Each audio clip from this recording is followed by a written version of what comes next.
In this series of videos, I'm going to talk about ways that you can kind of maximize your learning. And I'm going to start here by talking about the science of learning, what it is, and some of the main concepts that we can use to get more out of the time you spend studying. So we talk about the science of learning. It's really involves studying how people learn. And the main goal is to improve how we teach and maximize our ability to learn. So it's a field that is multidisciplinary, and it's kind of a new and emerging field. We're just starting to really study how to best teach and how to best learn. And so this is an area that there's going to be continue to be more research and more evidence coming out in this area. Now, a little bit of spoiler alert, this is going to become apparent as we walk through some of these different concepts. Students don't always use the best approaches, right? There's certain things that we know are probably best practices based on this body of research in this related to the science of learning, and then we look at student study behaviors and they don't always match up, right? So that's where I think there's a lot of opportunities for us to, as learners, to kind of tweak the way we approach different courses or different problems or different things we're trying to learn, and leverage the science of learning so we can just get more time or more out of the time and energy and effort we put into trying to learn something new. So first of all, I want to start by what is meaningful learning? What does it mean to me? So to me, and I think most educators would agree, and I think most healthcare providers would agree, that learning isn't really about memorizing facts and definitions in the short term so you can kind of regurgitate them back for an exam. That's not really meaningful learning. It's not going to be that useful for you. In order for learning to kind of be meaningful in any way, it has to be lasting, right? You have to be able to kind of retain information over an extended period of time so that you can use it when you need it, right? When you're working with patients, things like that. You also need to be able to apply information in new and useful ways, right? So it's unlikely that you're going to get exposed to every different scenario, every different potential application of what you're learning in school that'll come into play when you actually start working with patients. So we really need to be able to take what we learn and be able to use it in different ways moving forward. So that's why we'll say, meaningful learning really has to be durable and it has to be flexible. By durable, it means it has to last, right? The information that you're trying to learn has to stick with you for a little bit. And it also has to be somewhat flexible. You have to be able to take information that you learned and, okay, you've got a new scenario, take it and apply it to address an immediate need. Those are two aspects that we really need to be able to do in order to kind of have our coursework kind of help us moving forward as we move into our career. So a lot of the strategies that I'm going to discuss in this kind of series of videos are going to be strategies that are going to help us not just, again, learn something so we can do okay on an exam the next morning. It's going to be more about how do we study in a way that's going to give us lasting knowledge and knowledge that can be applied in many different contexts. So again, durable and flexible. So when we look at studying approaches, you can broadly categorize them as more passive approaches and more active approaches. And to be honest, it's probably more of a continuum. It's not necessarily active versus passive. It's, a continuum where passive is on one end, active is on the other, right? And it really comes down to the amount of cognitive processing that the activity involves. If it involves a lot of cognitive processing, you can think of the wheels have to turn quite a bit when you're doing it. It's probably a pretty active approach, right? If it's kind of more passive, that would mean, you really don't have to engage with what you're, the content you're reading or you're listening to or something like that. It's kind of just a passive approach where you're trying to absorb information like a sponge, right? So just some examples of more passive versus active approach. Passive approach would be something like rereading your lecture notes, right? Just, you took notes in class. A very common approach that students use is just to kind of keep reading through their notes. They'll read through them. As soon as they get done, they'll go back to the beginning, read through them again, right? That would be a very passive approach because all you're really doing is going through the notes. You're not really engaging with the notes at all. You're not really thinking about why is this true? You're not really questioning. You're not really coming up with your examples. You're just letting the information pass through your mind, right? So again, that would be a very passive approach, but very common approach. A more active approach would be something like coming up with your own examples. Right? So maybe you're reviewing a concept in your notes and you're saying, okay, my professor, explained this example. Can I come up with 2 or 3 other examples that would, explain this concept or will be useful for showing this concept and how it works. That would evolve a lot higher level of cognitive processing, right? You'd have to think about, all the core concepts and what the concept is, and think about how it may play a role in everyday life, those kinds of things. That's just going to take a lot more cognitive processing, right? So you can pause here and think about what are some study strategies or some study activities that you do that are kind of more passive, and then what are some other ones that you do that are maybe more active, right? And a lot of what we're going to do through this next videos in this series is really talk about how can we move away from some more passive approaches to some more active approaches, because again, active study approaches are probably going to be the ones that are going to be most effective for promoting durable and flexible learning. But again, we'll talk about this as we move forward. So thinking again in terms of this passive versus active studying, students generally tend to mostly use passive approaches, right? Things like rereading lecture notes, rewatching videos. Maybe they go to lecture and then the professor records a lecture and they'll go back through and rewatch it, right? And they'll just kind of mindlessly watch it and hope the information kind of sticks, right? Like your brain's like a sponge. Spoiler alert, I'm going to tell you that your brain probably isn't like a sponge, right? You don't just passively soak up information as much as you would think, right? So again, active approaches tend to be better for learning. So we've got this mismatch. We say, okay, students a lot of times rely on passive approaches, but active approaches tend to be more effective for learning based on some of the research that's done in this area of the science of learning. So to me, that sounds like an opportunity, right? It says if we can change our approaches a little bit, maybe we can get more time or more out of the time we spend studying, right? So why do students study suboptimally? I think this is interesting, right? And you're going to learn throughout this video that I did not always use highly effective study strategies as a student. I got through my programs and stuff like that, but I look back and I'm like, God, I wish I knew what I know now, right? I think I would approach things a lot differently, and I probably would have been a more successful student, right? And I probably wouldn't have had to study as much to get the outcomes I got. So it's interesting to think about like why students adopt approaches that aren't necessarily optimal for their learning. And one is that we kind of get fooled pretty easily, right? So things that appear to be highly effective when we're studying actually don't turn out to be that effective for our learning in the long term, right? We have this kind of issue of what we call illusion of competence, which means that it's like as we're studying, we're saying this is working, I'm remembering more. But if we tested you a couple days later, we'd find that you probably didn't remember much of what you learned or you thought you knew when you were using some of those more passive suboptimal approaches, right? The other one is kind of study strategies a lot of times get handed down, right? It's from student to student, right? A lot of times the programs I've been at, a lot of times the first incoming students will meet with some older students and they'll just kind of ask them questions. How did you get through these courses? I heard it's really hard. How'd you do it? And students will kind of pass a lot of good information along, right?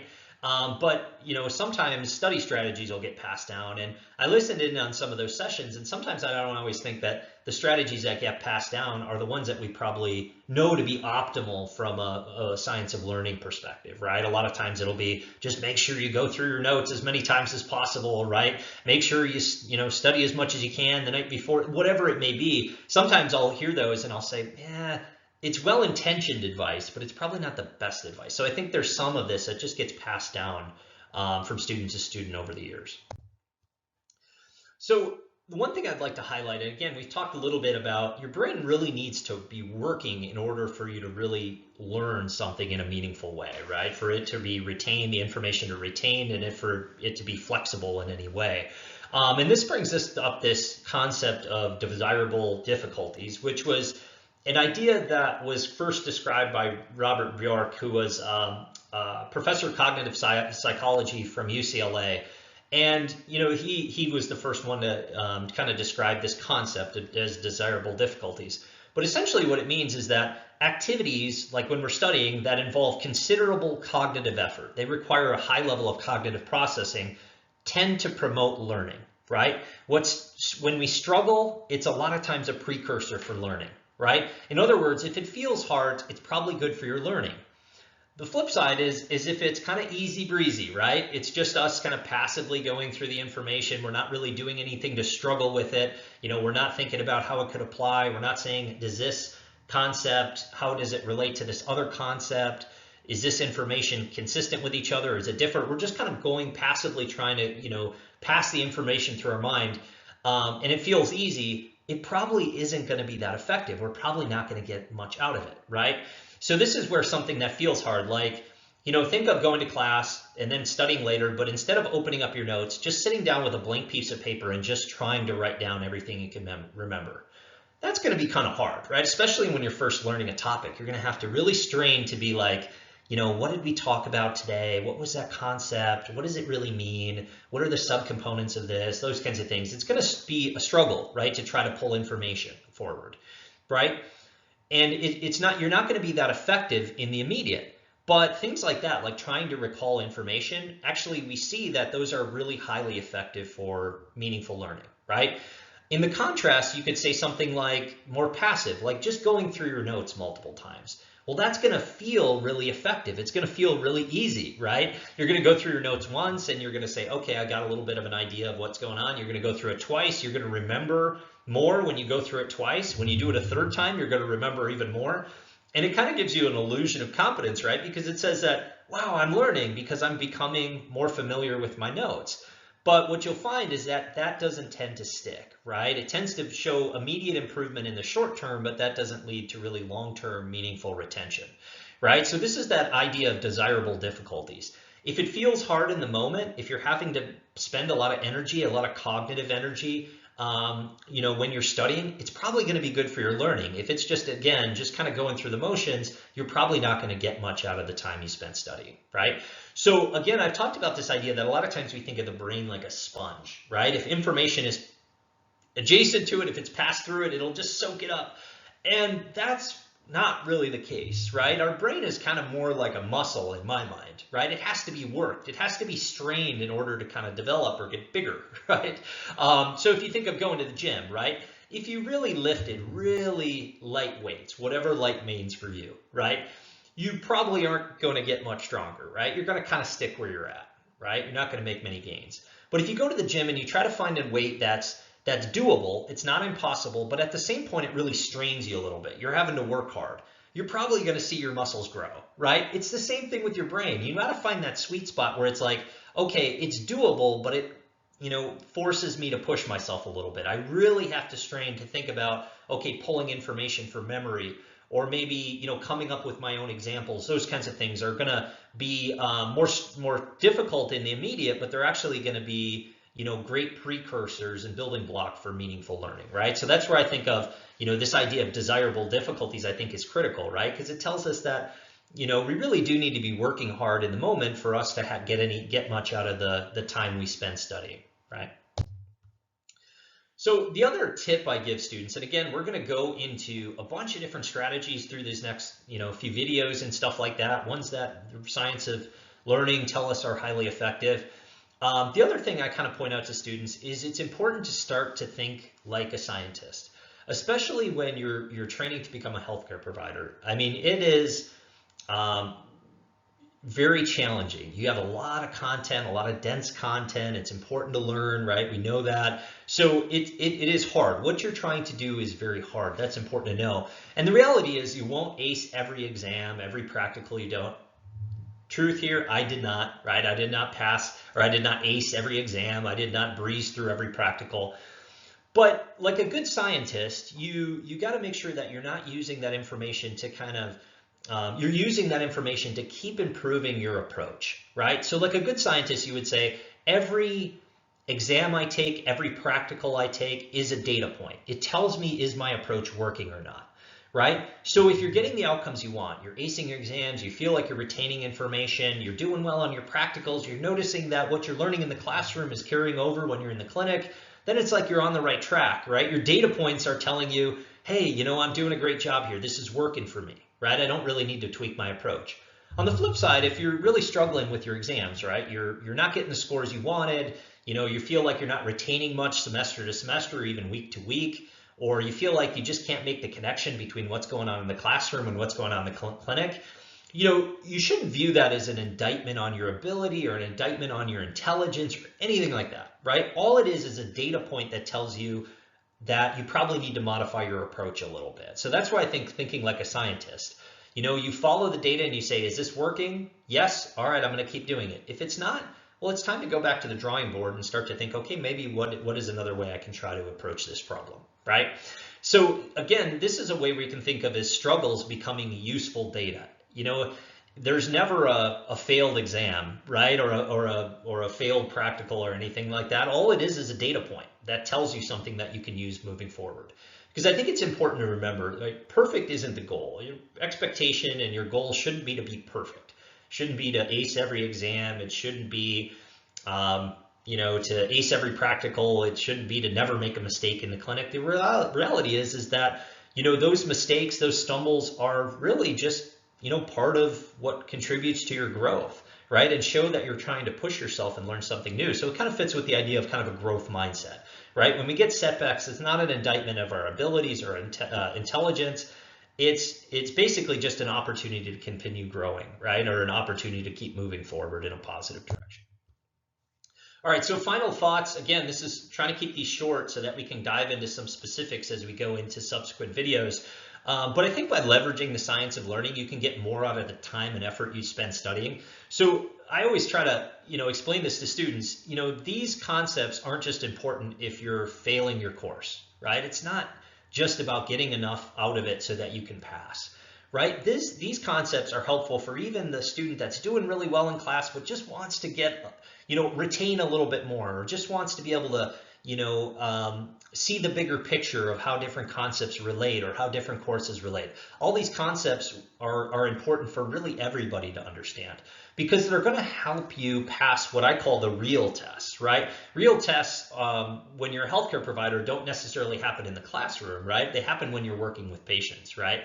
So the ultimate test is going to be, can you take the information, can you apply it when somebody asks you questions about, their health, or you start to have to make a decision over what the best course of action is. That's where your real tests are, right? We try to simulate those in class and paper and stuff like that, but where the rubber meets the road when you're actually working with patients is when you're actually going to have to pass your ultimate test, right? And the last thing I'll say is, before we get into some of the different, strategies and different approaches, it's important to understand that meaningful learning still takes a lot of time and effort, right? I hope the main takeaway from today is that we really need to struggle, right, a little bit in order for us to achieve meaningful learning. These really aren't hacks. They're not shortcuts. These are evidence-based approaches that we know are effective for maximizing our learning based on research in the area of the science of learning, right? So again, these aren't shortcuts or hacks or anything like that. These are sound approaches to get more out of the time and energy you spend studying. If you enjoyed this content, be sure to like and subscribe to my YouTube channel, Learning That Lasts, and check out my book, Learning That Lasts, which is available on Amazon.